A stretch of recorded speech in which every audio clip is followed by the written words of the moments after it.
Il se passe quelque chose en ce moment loin des gros titres, une sorte de rupture silencieuse.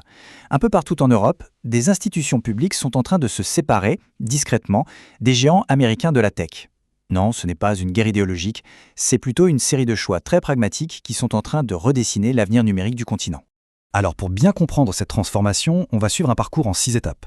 On commencera par ce divorce initial, puis on verra le conflit juridique qui l'a provoqué, et on terminera sur la manière dont l'intelligence artificielle est en train de complètement rebattre les cartes. Ce n'est donc pas une révolution bruyante, loin de là. C'est plutôt une accumulation de décisions mûrement réfléchies, prises par des organismes publics aux 4 coins du continent, qui cherchent tout simplement à reprendre le contrôle. Et ce qui est vraiment fascinant, c'est que ce mouvement n'est pas du tout orchestré depuis Bruxelles.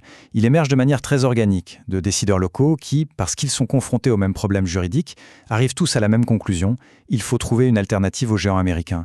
Pour qu'on se rende bien compte de l'ampleur du phénomène, il suffit de regarder ce chiffre, 40 000. Dans un seul État allemand, le Schleswig-Holstein, ce sont les boîtes mail de 40 000 employés qui ont été sortis de l'écosystème Microsoft. C'est un projet colossal qui montre bien que ce changement se fait à très très grande échelle. Et attention, la motivation principale, ce n'est pas une question d'argent, pas du tout. Le véritable enjeu, et cette citation le résume parfaitement, c'est le contrôle. Il s'agit de garder la maîtrise de ses propres données et de sa propre infrastructure numérique. Et ça, pour un service public, c'est absolument crucial. Bon, alors revenons au cœur du problème. La raison juridique qui force un peu la main de l'Europe, en fait, tout vient d'un conflit fondamental entre 2 grands cadres législatifs. D'un côté, on a le fameux RGPD européen. C'est vraiment la pierre angulaire de toute la politique de protection de la vie privée sur le continent. Il impose des règles très strictes sur la façon dont les données des citoyens peuvent être collectées, traitées et transférées. Et de l'autre côté, on a le Cloud Act américain. Et là, c'est une autre histoire. Cette loi donne aux autorités américaines le pouvoir d'accéder aux données détenues par les entreprises américaines, peu importe où ces données sont stockées dans le monde. C'est ça la fameuse portée extraterritoriale. Et là, on voit bien que le conflit il est quasi insoluble. D'un côté, le RGPD exige la transparence. De l'autre, le Cloud Act autorise un accès secret aux données et va même jusqu'à interdire d'en informer le client. Pour un service public en Europe, faire appel à un fournisseur américain, c'est accepter de vivre avec un risque juridique permanent. Alors, face à ce dilemme, qu'est-ce qui se passe? Eh bien, beaucoup d'organisations ne restent pas les bras croisés. Elles cherchent et surtout, elles trouvent et mettent en place des solutions alternatives. Et cette tendance, on la voit un peu partout sur le continent. Que ce soit en Autriche, en France et même à la Cour pénale internationale, des alternatives concrètes émergent.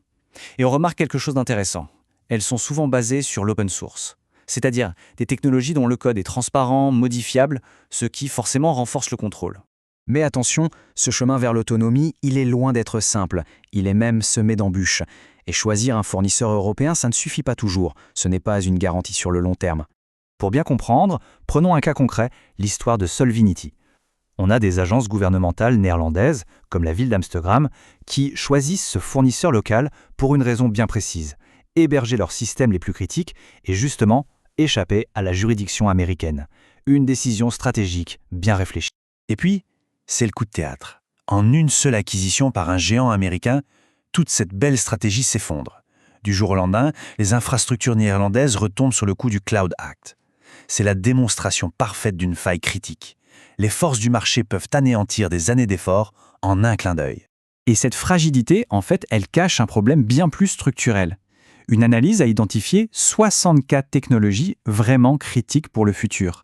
La Chine en domine 57, les États-Unis 7 et l'Europe 0.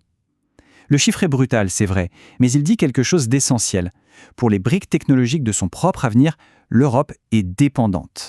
Et c'est dans ce contexte, alors que l'Europe cherche sa voie, qu'une nouvelle révolution technologique vient tout bousculer: l'intelligence artificielle. Et elle pourrait bien changer la donne. Pendant une décennie, l'idée, c'était le « tout cloud ». C'était presque un dogme. Mais ce dogme est en train de se fissurer. La raison? L'IA. Comme le dit cette analyse, les coûts et les besoins en performance de l'intelligence artificielle sont tellement extrêmes qu'une approche 100% cloud n'est tout simplement plus viable économiquement pour beaucoup d'usages. Donc, la solution qui se dessine, c'est un modèle hybride.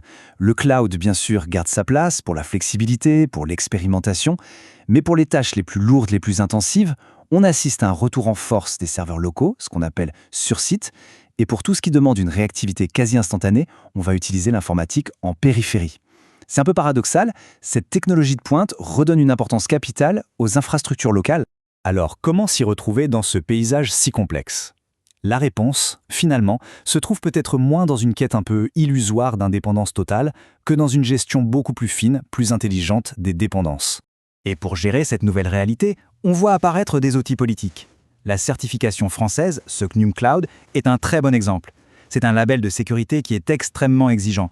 Son but, c'est de garantir qu'un fournisseur de cloud peut vraiment protéger les données qu'on lui confie, contre toutes les menaces, y compris les menaces juridiques. Mais attention, il faut être très clair sur le rôle de cet outil. Comme le dit très bien le directeur de l'ANSSI, CNUM Cloud garantit une chose essentielle, l'étanchéité des données. Ça veut dire que même si la technologie de base est américaine, c'est l'opérateur européen qualifié et lui seul qui peut y accéder. C'est un outil qui assure la souveraineté de la donnée, mais ce n'est pas une baguette magique qui crée des champions technologiques européens du jour au lendemain. Ce qui nous laisse avec la question finale qui reste grande ouverte. Est-ce que ce mouvement qu'on observe en Europe est le début d'une véritable indépendance technologique, ou est-ce plutôt l'apprentissage plus pragmatique de la construction d'une dépendance plus maîtrisée, plus sûre, bref, plus intelligente? La réponse à cette question définira sans doute l'avenir numérique de tout le continent.